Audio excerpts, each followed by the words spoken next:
বিগত স্বৈরাচার সরকারের আমলে নানা কারণে আলোচিত ছিল জামায়াতে ইসলামীর ছাত্র সংগঠন ইসলামী ছাত্র শিবির।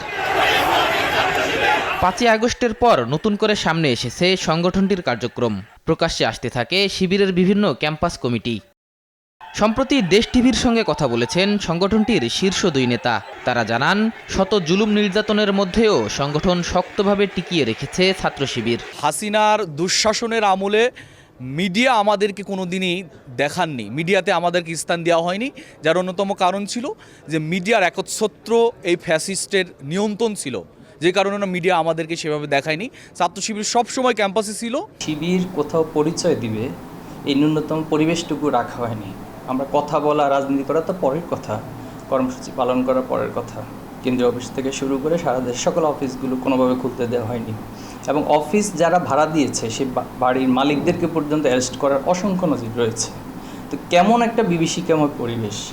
ইভেন ফেসবুকে কেউ যদি দেশের পক্ষে কথা বলেছে, দেশপ্রেমের কথা বলেছে, আধিপত্যবাদের বিরুদ্ধে কথা বলেছে, তাদেরকেও শিবির ট্যাগিং করে নির্যাতন করা হয়েছে। তাহলে কি নির্মম একটি চরম আমরা পরিস্থিতি বিগত সময়ের মধ্যে ছিলাম। তো এই সময়টাতে আমাদের কার্যক্রম বন্ধ থাকেনি। আমরা সকল সময় আমাদের নিয়মতান্ত্রিক যে কার্যক্রম রয়েছে সেগুলো অব্যাহত ছিল।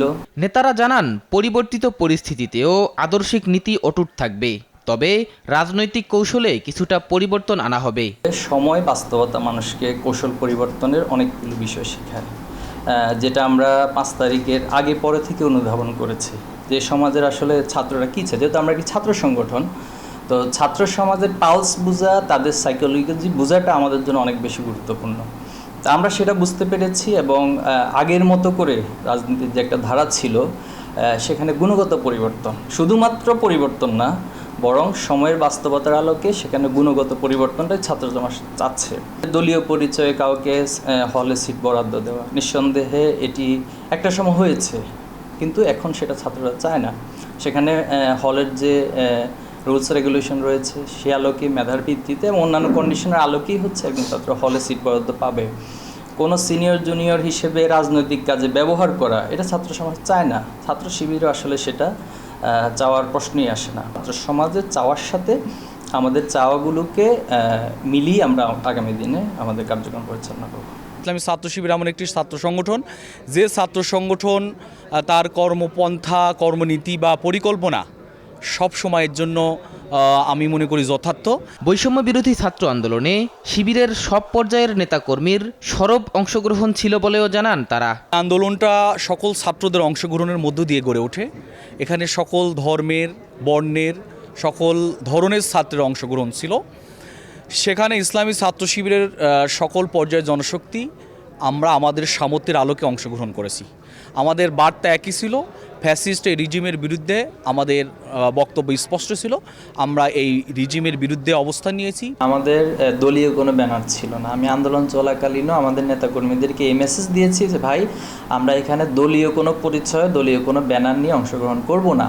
আমরা এখানে বৈষম্য বিরোধী প্ল্যাটফর্ম থেকে সকলে মাজলুম হয়ে, সকলে একাকার হয়ে আন্দোলন করবে, এটা আমাদের স্পিরিট ছিল। এবং আলহামদুলিল্লাহ আমাদের নেতাকর্মীরা আমাদের এই মেসেজগুলোকে সর্বোচ্চ পরিমাণে ধারণ করেছেন এবং সবার সাথে এক হয়ে কাজ করেছেন।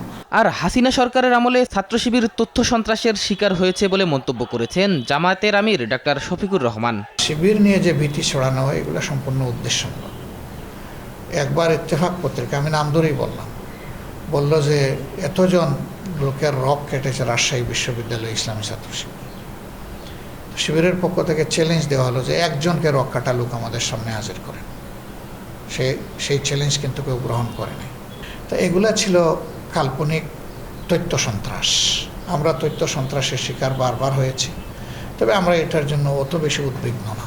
অতীতের সব ভুল ত্রুটি দূর করে ছাত্রদের কল্যাণে নতুন করে এগিয়ে যাওয়ার প্রত্যয় জানান শিবির নেতারা। শাহিদুজ্জামান শাকিব, দেশ টিভি, ঢাকা।